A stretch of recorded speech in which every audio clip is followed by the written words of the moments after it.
Hey everyone, welcome back. You have spent some time thinking about questions Jesus asked.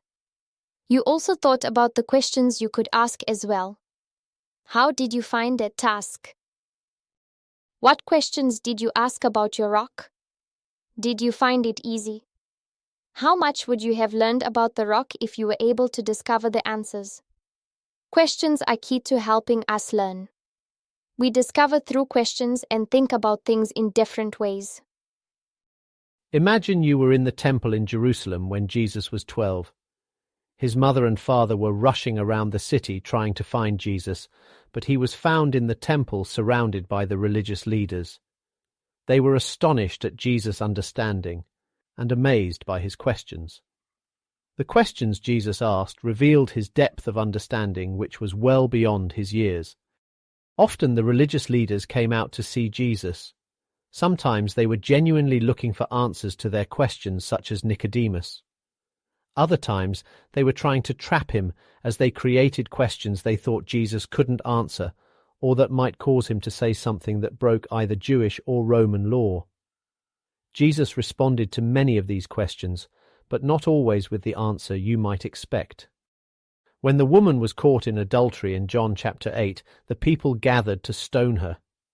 The religious leaders saw this as a chance to challenge Jesus, and so they took her before him and asked, "What do you say?"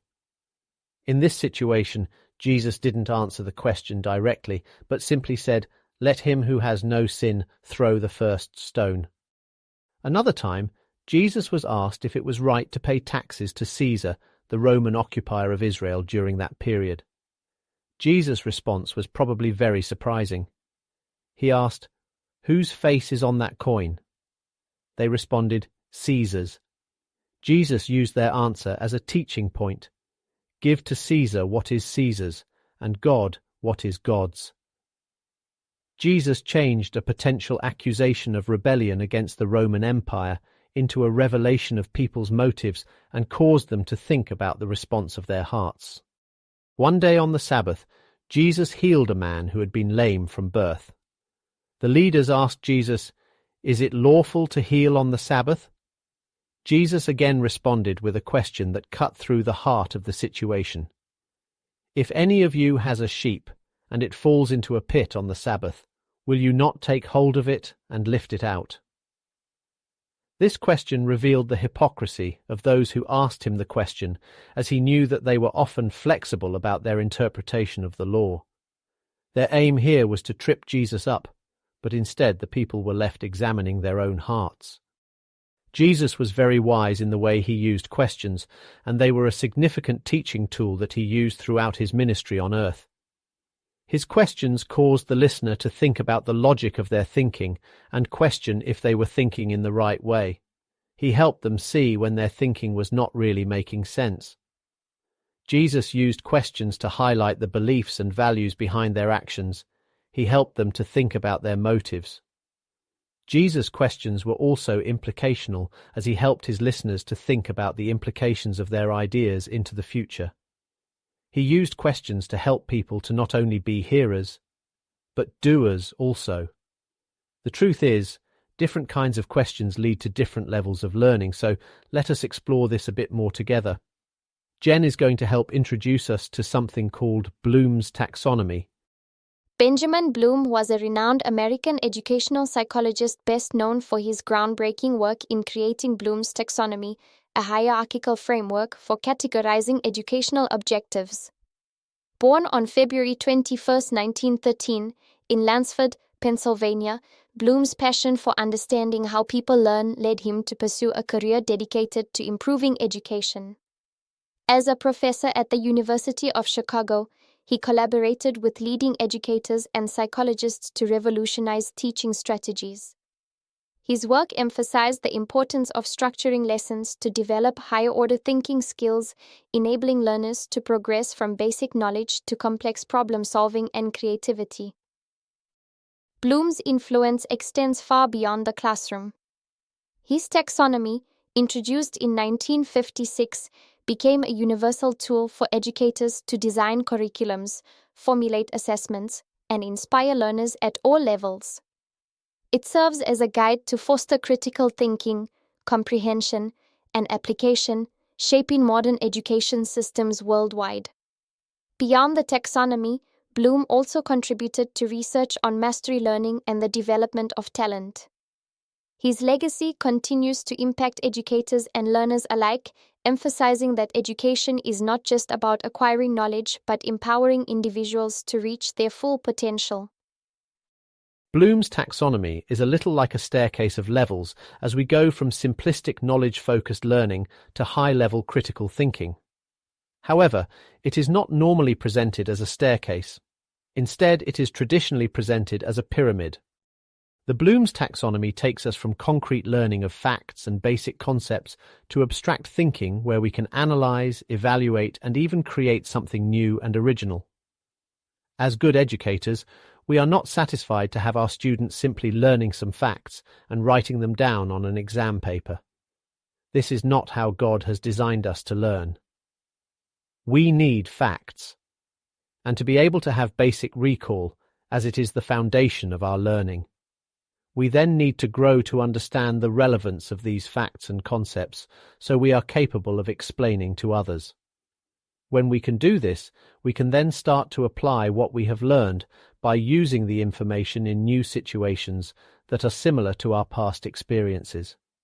Once we master applying information, we then start to analyze which helps us to break information up into smaller parts and relate them to new situations. We are able to experiment, differentiate, and organize information. If we succeed on helping students to analyze, we are ready to lead them to the highest levels of learning. First, they become able to evaluate and make judgments and conclusions based on their analysis. They are then able to generate something original and new, to be creative. Creativity is built into our nature because we are created beings who are created in the image of our creative God. In Bloom's taxonomy, the remembering level focuses on recalling facts and basic concepts, serving as the foundation for more complex cognitive processes. Questions at this level are designed to assess a student's ability to retrieve and recognize information. Examples include, what is, can you list, who was, when did X occur, where is X located, how would you define X, can you name the X, what do you remember about X, how would you identify X, describe what happens when X. These questions aim to evaluate a learner's ability to recall information, laying the groundwork for deeper understanding and higher-order thinking. Can you remember the questions that are useful to help students remember? Maybe write a few down in your notes to help you. You can pause the video for a few minutes to give yourself time if you need to. In Bloom's taxonomy, the understanding level involves grasping the meaning of information and interpreting it. Questions at this stage assess a student's ability to explain concepts in their own words and make connections between ideas. Examples include, how would you summarize? Can you explain why? What is the main idea of? How would you compare? What can you infer from? How would you classify? Can you illustrate? What is meant by? These questions encourage learners to interpret material, demonstrate comprehension, and articulate their understanding, thereby facilitating deeper engagement with the content. It is a beautiful thing when people start to understand. Questions from the teacher and the students can help understanding to grow. Why are we learning what we are learning? Take some time to note some questions that you could use to help those you teach grow in understanding and then continue the video. In Bloom's taxonomy, the applying level involves using acquired knowledge in new situations to solve problems or complete tasks. Questions at this stage assess a student's ability to implement learned concepts in practical contexts. Examples include, how would you use X? What examples can you find to? X. How would you solve X using what you've learned? What approach would you use to? X. How would you organize X to show Y? These questions encourage learners to apply their understanding to real-world scenarios, demonstrating their ability to transfer knowledge beyond theoretical contexts. With application, we help our students to not only understand what they are learning but use it in the real world. A key aim of this course is that you will apply what you are learning in your classrooms. How are you using questions to help your students apply? How are you encouraging your students to ask application questions so they can make the links necessary to turn classroom learning into real-world practice? Take some time to reflect and make some notes before continuing with the recording. In Bloom's taxonomy, the analyzing level focuses on deconstructing information to comprehend its structure and the relationships between its components. At this stage, students are expected to examine, compare, contrast, and differentiate elements within a concept. To assess this level, educators might ask questions such as, what are the parts or features of X? How is X related to X? Why do you think X? What evidence can you find to support X? What are the causes of X? These questions encourage learners to delve deeper into the material, fostering critical thinking and a comprehensive understanding of the subject matter. Isn't it amazing to see the wonder in the eyes of children when they start to make links? As students analyze, they are able to take different pieces of information and start to make new discoveries for themselves. What are the questions that you use to help your students reach this higher level of learning? Do you need to change the questions you use or the assignments you set? Spend some time reflecting and note down what you feel God is showing you.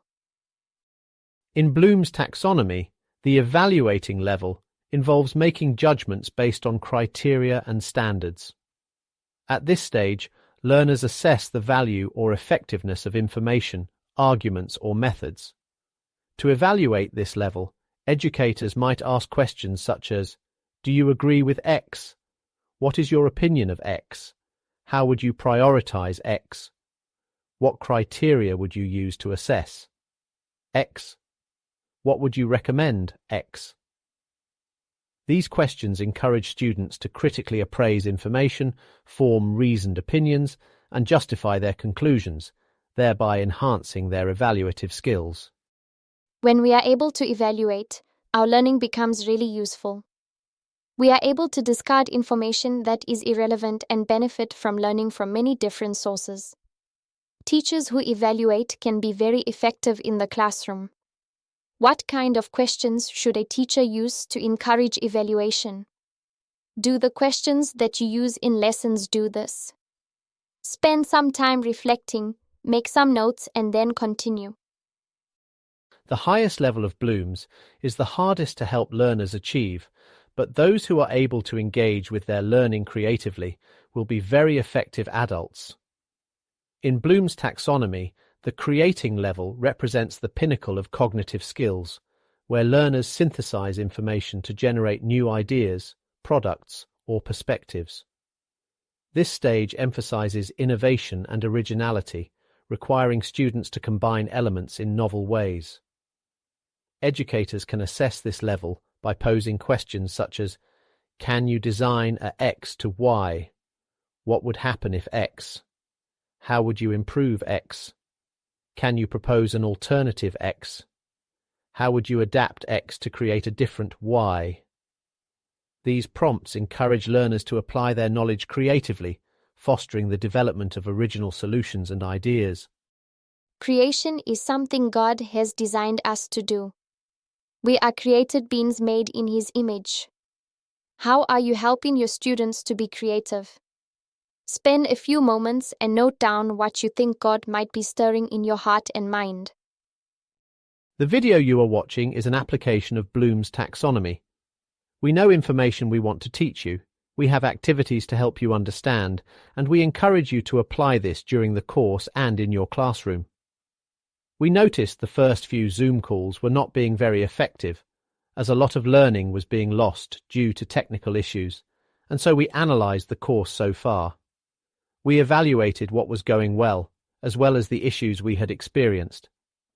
We then analysed different options that we could apply to improve what we are doing.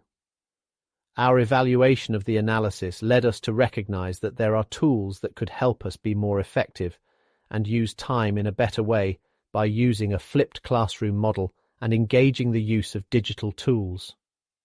Our evaluation led us to the creation of our digital avatars, generation of images, movies and music, and the creation of this new teaching process for distance learning. What do you think about the result of our Bloom's process? The Bloom's taxonomy is a tool that, when applied, is very practical. This Bloom's taxonomy diagram shows us how to move past just knowing information of what has been or is now. We are able to build from that information, to think about why and how it became this way, how it aligns with God's truth, what could be possible, how principles could be applied in many situations. In this way, asking questions, information, is the beginning of the process of learning. In Hebrew, to learn means to put into practice. The learning process includes knowledge and information, but that must then lead to change. In the WhatsApp group, there are a number of PDF files with different question starters you can use to help you improve the quality of your teaching, so you can help your learners go beyond basic knowledge and understanding. Spend some time reading them and be ready to use the question starters in the online call. We look forward to seeing you in the call very soon. God bless.